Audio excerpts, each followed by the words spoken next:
जी, शहर में जैसे ही सुगबुगाहट हुई चुनाव को लेकर के तो सारे लोग सक्रिय दिखने लगे। ऐसे में आरा शहर लोगों का सपना कैसे देखते हैं आप?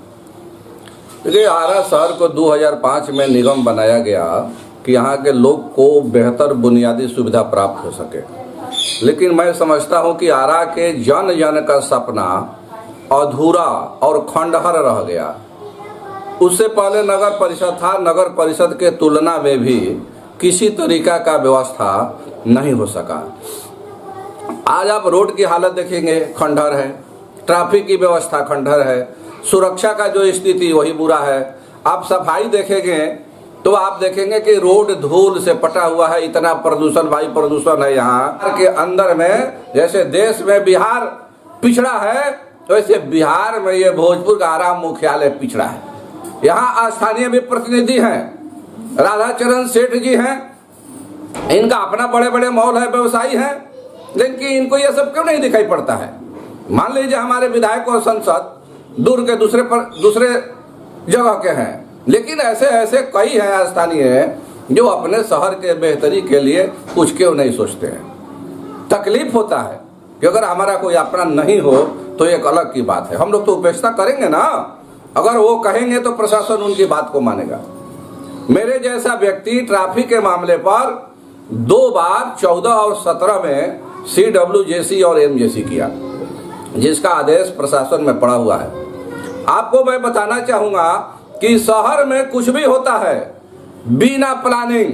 पहले आप देखे होंगे कि एक तरफ बिजली का पोल था, वो भी रोड से सटे था, तो कोर्ट आदेश किया था कि इसको बगल कीजिए, लेकिन बगल न करके दोनों तरफ पोल आज गाड़ दिए गए। जो लगता है ना कि बेड़ लगाया हुआ, आप रोड पर चलेंगे तो पोल का बेड़ लग गया, उसमें बहुत सारा होर्डिंग क्या क्या नहीं, पोल इतने गाड़ दिए गए 2014 के बाद कि आज रोड की जो सड़कें हैं एकदम संकीर्ण हो गई। कलेक्टर जिम्मेवारी नहीं लेते हैं, SDO का जिम्मेवारी नहीं है, निगम का जिम्मेवारी नहीं है, DDC का जिम्मेवारी नहीं है, मेयर का जिम्मेवारी नहीं है। तो मैं इन्हीं लोग से पूछता हूं कि आप बताइए, क्या मुख्यमंत्री आकर करेंगे इस काम को? प्रधानमंत्री आकर करेंगे इस काम को? ये तो स्थानीय प्रशासन का काम है। समन्वय बनाना आपका काम है स्थानीय विकास के लिए, इसका मॉनिटरिंग करना विधायक का काम है, संसद का काम है।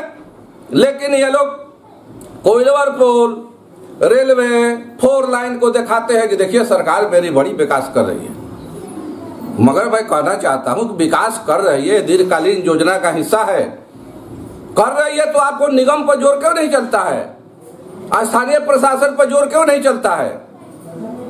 आप अंदर का जो स्ट्रक्चर है उसके बारे में अच्छा आप आज तक क्यों नहीं कर पाए? आज तक एक शहर का चौक चौरस्ता अच्छा सूटेबल नहीं हुआ जहां खड़ा होकर देखने से अच्छा लगे। ये सब क्यों नहीं हुआ? सरकार का निर्देश है कि आप जो स्थानीय मीडिया है उसके मैनेज करके रखो, अपने खिलाफ मुंह मत खोलने दो। और लोभी लालची तो हर क्षेत्र में भरे हुए हैं। ये मैं अपने लिए बात नहीं कर रहा हूं, मैं आरा का हूं। आरा का विकास नहीं है इसलिए मैं न बिहार का विकास मानूंगा न देश का विकास मानूंगा। मुझे आरा के विकास जब तक नहीं दिखाई पड़ेगा तब तक मैं बिहार और देश के विकास की बात नहीं करूंगा। यह जिम्मेवारी आरा के सातों विधायक का बनता है, चाहे बाले का हो, भाजपा का हो या राजद का हो। सबका जिम्मेवारी है कि आरा का विकास हो। आरा का विकास होगा तभी शाहपुर और जगदीशपुर का विकास नजर आएगा, वरना विकास नजर नहीं आएगा। आपने इतनी सारी बात बोली, कुछ पहलू पे हम लोग बात कर लेते हैं। जैसे आपने कहा कि शहर का विकास नालियों में देखा जा सकता है। अगर नालियाँ साफ सुथरी रहे तो बार बार नालियों का टेंडर होता है, लेकिन जो मुख्य नाली है, अगर मुख्य नाली ही साफ हो जाए तो पानी बाहर निकल जाए, लेकिन मुख्य नाली जो पूरा शहर से लेकर के नाला मोड़ होते हुए निकलता है गांगी की तरफ, कभी उसकी सफाई नहीं की जाती है ताकि शहर में जाम लगे रहे नालियाँ।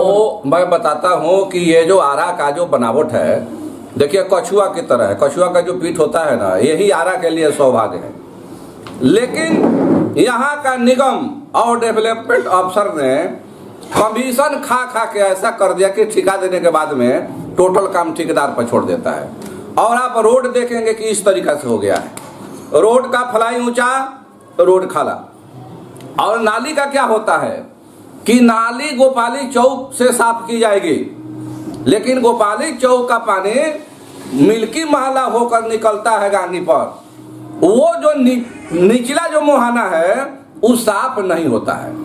नतीजा है कि वहां से तो ऐसे ऊंचा है, आप देख सकते हैं ऊंचा है, अब बीच में साफ हो गया, ये तुरंत यहाँ गाद भर के ये भी जो है ये हो जाता है। और शहर के जितनी आउटफॉल नालों हैं उनकी सफाई का यही स्थिति है। रह गया कि आज भी 100 साल पहले का नाला, जो नाला 100 साल पहले इतना में था, आज उसका मुंह इतना बड़ा हो गया। अगर उसको अच्छे ढंग से बना कर रोड के बराबरी में ढक दिया जाए तो आरा शहर का रोड इतना चौड़ा, इतना बढ़िया खूबसूरत हो जाएगा कि कहने के लायक नहीं। मुझे मालूम है कि मास्टर प्लान 2007 बना है, जिसके उद्घाटन में जिला प्रशासन कई लाख रुपया लगा के पूरी तरकारी रसगुल्ला चावने का काम किया था। आज वो निगम में कलेक्टर के यहाँ पड़ा हुआ है, किसी संसद विधायक को भी मालूम हो सकता है, लेकिन उसको लागू करने की हिम्मत नहीं है। आरा निगम में डेवलपमेंट के नाम पर जो भी राशि आता है उसको आए दाएं बाएं करके गटक लिया जाता है। और हमारे जो प्रतिनिधि हैं इनको सिर्फ अपने विकास से मतलब है। ये गजब की स्थिति है। देश का सेवा करने के नाम पर जो प्रतिनिधि बना वो अरबपति, और देश का हर व्यवस्था खकपति। जो व्यवस्था जो सुविधा है वो खकपति है और यहाँ का प्रतिनिधि अरबपति। ये तो गजब की बात है। लोगों को बुरा लगेगा, लेकिन मैं अपने लिए नहीं, ये जनहित में मैं बात कर रहा हूँ कि ऐसा नहीं होना चाहिए। आपने प्रतिनिधि विशेष का नाम लिया, या ऐसा देखने में आया है कि उन्होंने अपने इलाके का समझ करके आरा शहर में ही जो बांध से एक रास्ता बनता है, उनके गांव के एक आदमी सिर्फ बांध से उनके घर तक ही बना है, जबकि वो पूरे शहर के प्रतिनिधि हैं, पूरे जिले के प्रतिनिधि हैं, 3-3 जिले के वो प्रतिनिधि हैं, फिर भी वहीं तक आकर के खत्म हो जाता है। ऐसा पक्षपात देखने को मिल रहा है। हमारे यहाँ मैं शहर में बहुत सारी चीज़ इंगित कर दूंगा कि जो लोग यहाँ मुहगर हैं, पावरफुल हैं, उनके दरवाजे पर सफाई का काम, नाली का काम, निर्माण का जो काम होता है बढ़िया होगा। अगर उनके पास पावर है, उनके पास रोड गली नाली सब कुछ बन जाएगा। लेकिन वहीं पर बगल में कोई साधारण आदमी है और उसको जरूरत है बनाने का, वो नहीं बनेगा। यही तो हमारे यहाँ की विडंबना है कि तिवारी जी के घर से तिवारी जी के घर तक गली बन सकता है, लेकिन किसी मुसहर के घर से मुसहर के घर तक गली नहीं बनेगा। मैं आपके चैनल पर मैं बोल रहा हूँ, आप आकलन कर लीजिए। मैं जमीनी व्यक्ति हूँ। अगर आप गली बनाना है, 100 फीट लिख दिए कि फलाने राम से की तरफ से गली बनाना है, तो वो गली नहीं बनेगी। लेकिन फलाने सिंह से फलाने दुबे तक का गली बनाना है तो वो गली बन जाएगा। तो रीजन यही है जो आप बात कर रहे हैं, उनके अपने हैं, अपने वोट से कोई जीतता नहीं है। बहुत लोगों को घमंड रहता है कि मेरे जाति का वोट इतना % है, मेरा वोट बहुत है। तो मैं ऐसे लोग को बोलता हूं कि जब आपकी जाति और आपके समाज का वोट ज्यादा है तो नॉमिनेशन करके घरे बैठिए। वोट का कटोरा लेके द्वारे द्वारे क्यों घूमते हैं, क्यों माइक बजवाते हैं? ऐसा नहीं होना चाहिए। जनता के लिए हम प्रतिनिधि बनते हैं, वोटर के लिए हम प्रतिनिधि बनते हैं।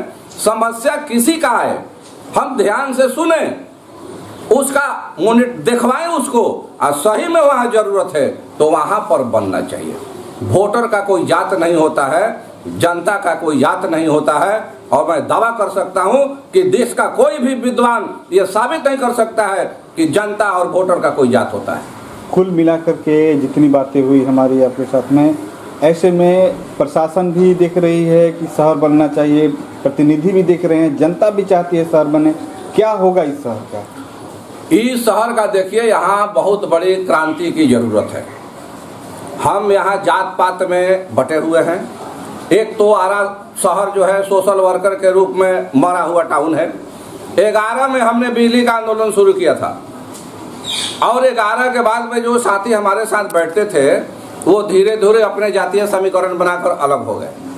मैं आज भी नॉन पॉलिटिकल हूँ और मैं जनता की ही बात ज़्यादा करता हूँ। मेरे पास रुपया नहीं है, इसलिए मैं चुनाव लड़ के जीत नहीं सकता हूँ। लेकिन जब जब मैं 2 बार चुनाव लड़ा, जितना भी वोट आया मैं बराबर रेगुलर जनता की आवाज़ बन के काम किया, कभी मैं ब्रेक नहीं हुआ। लेकिन बहुत सारे हमसे अधिक वोट पाने वाले वोट लेने के बाद में घरे जाके सूझ जाते हैं, वो गलत है। आपको 2 वोट किसी ने दिया है तो 2 वोट का कर्ज आपको उतारना चाहिए। लेकिन मैं आज भी आपसे बोल रहा हूँ, यहाँ रह गई बात कि यहाँ देखिए मौजूदा समय में जो रोड है खूब बढ़िया बन सकता है, डिवाइडर लग सकता है, ट्रैफिक की व्यवस्था अच्छी हो सकती है, सफाई अच्छा हो सकता है। और आपको मैं बताते चलूँगा कि आज से बहुत साल पहले स्टेशन से नवादा चौक और त्रिभुवनी कोठी तक डिवाइडर था, लेकिन उसको तोड़ दिया। जब उस समय रोड पतला था तो डिवाइडर कैसे काम करता था? आज स्वाभाविक चीज है कि पीछे जो कलेक्टर थे उनके आदेश से पूर्वी गुमटी पर जो गोलंबर पर जो आप देखे होंगे ट्रांसफार्मर और पोल था, एक दिन में कवर के खत्म हो गया। नवादा चौक, नवादा थाना के पास कवर के चौड़ा हो गया। अब जरूरत है उसको अच्छे से डेवलप कर देगा। और बहुत जगह ऐसी जगह हैं जहां जो है निगम के द्वारा, सरकार के द्वारा ही अतिक्रमण फैला कर रखे गए हैं। नतीजा क्या है कि हर योजना हर जगह के लिए नहीं होता है, लेकिन ये लोभी लालची जब फंड मिलता है तो जगह हो या न हो कहीं भी उतार देते हैं आधा पाधा करके और उसका पैसा हजम कर जाते हैं। नतीजा होता है कि उससे लाभ नहीं होकर जनता के हित में हानि हो जाता है। ये हमारे यहाँ स्थिति है और इसके लिए आम जनता को जागरूक होना पड़ेगा, प्रशासन और प्रतिनिधि को बात करना पड़ेगा। जब तक प्रतिनिधि को आप जिंदाबाद करेंगे, प्रतिनिधि बेलगाम होगा, अंधा होगा और मुर्दाबाद करेंगे, तबे वो होश में आएगा कि हमारा विरोध हो रहा है। मैं अपने के लिए भी कहता हूँ कि मुझ में भी गलती है तो मुर्दाबाद कहिए। लेकिन ये जितने भी मैंने आपसे बात किया, यहाँ के विकास का दर्द है कि यहाँ बड़े बड़े सब कुछ खाने को मिलेगा, हर तरह का होटल है, फैसिलिटी है, लेकिन रोड पर चलने के लिए जगह नहीं है, सफाई नहीं है, वायु प्रदूषण है, ट्रैफिक की व्यवस्था नहीं है, सुरक्षा का व्यवस्था नहीं है। बहुत साल पहले मैं देखता था कि जब न तब शाम को 2-4 अच्छे पुलिस वाले चौक चौराहे पर रहते थे। आज कुछ भी नहीं है, आज ठाए ठाए हो रहा है सगरे। क्यों हो रहा है भाई, क्यों हो रहा है? इसके पीछे रीजन क्या है?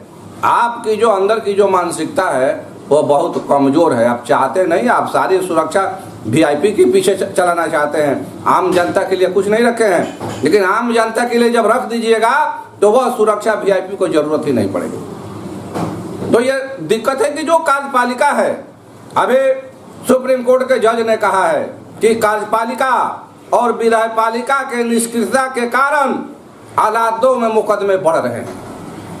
यहाँ सिर्फ रुपया से मतलब है, काम से मतलब नहीं है।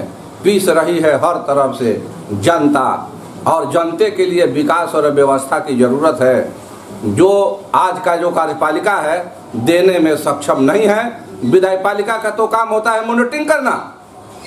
विधायपालिका हमारे देश में कितना ही स्ट्रांग हो, उसको चेक काटने का अधिकार नहीं है। अधिकार है तो कार्यपालिका को, लेकिन विधायपालिका का काम है मॉनिटरिंग करना। तो विधायपालिका मॉनिटरिंग नहीं करके रुपया वसूलने का काम करती है। नतीजा है कि कार्यपालिका बेलगाम हो गई और उसके कारण जो है अदालत में मुकदमे बढ़ रहे हैं, लोगों की परेशानी बढ़ रही है, पैसा खर्चा होते हुए भी कहीं अच्छा आपको देखने को नहीं मिलेगा। मेरा नाम राजकिशोर शर्मा, सामाजिक कार्यकर्ता, सह नेता, आरा भोजपुर।